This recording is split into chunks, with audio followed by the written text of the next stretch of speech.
আসসালামু আলাইকুম। আপনাদের সাথে শেয়ার করব আজকে গরুর নিহারি আর তুলতুলে নান রুটি। গরুর পায়াগুলো ভালো করে আগে ধুয়ে নিচ্ছি, কারণ এগুলোর মধ্যে অনেক ময়লা থাকে। এগুলো কোরবানির সময় দেখা যায় গরুর পশম বা অনেক কিছু থাকে। ভালো করে আগে অনেকক্ষণ ভিজিয়ে রাখছিলাম, এখন এগুলোকে ভালো করে ফ্রেশ করে নিচ্ছি। অনেকবার পানি দিয়েছে।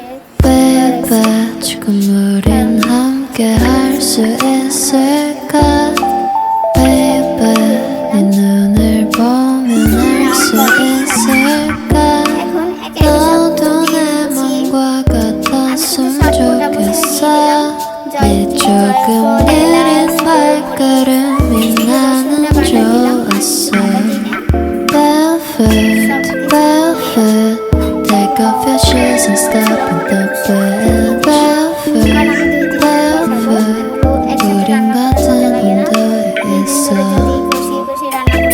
푸른 네 바닷속은 얼마나 깊은가 바다 가고 싶을 때 내가 보고 싶을 때 또 네가 많이 아플 때 이 노래를 들어줘 절대 추운 날은 없을 거야 Cause I'll be with you 오늘도 좋은 꿈만 꿨으면 좋겠어 baby Barefoot, barefoot Take off your shoes and step in the bed Barefoot, barefoot 우린 같은 온도에 있어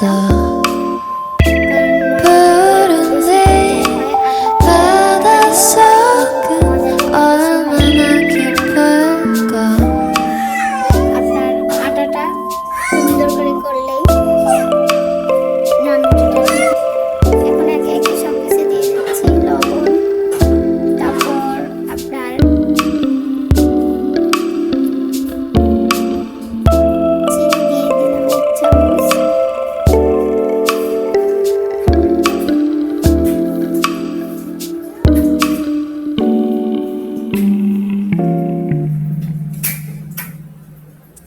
একে একে সব উপকরণ দিয়ে দিলাম।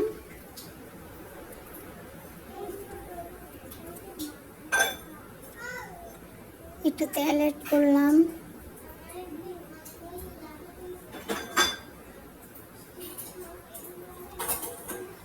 এবার ভালো করে সবগুলোকে একসাথে একদম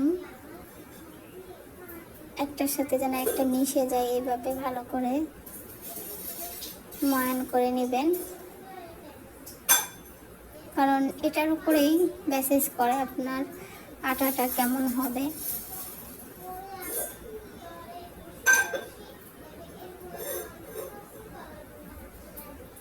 দেখুন এরকম মুঠি হয়ে আসলে বুঝবেন যে আপনার সব কিছু মিক্স হয়েছে একসাথে। এবার হালকা কুসুম গরুর দুধ দিলাম। দুধটা এরকম গরম হবে যাতে আপনার হাতটা চুবিয়ে রাখতে পারেন। এর চেয়ে বেশি গরম দিলে আটাটা বেশি সিদ্ধ হয়ে গেলে আর রুটি ফুলবে না।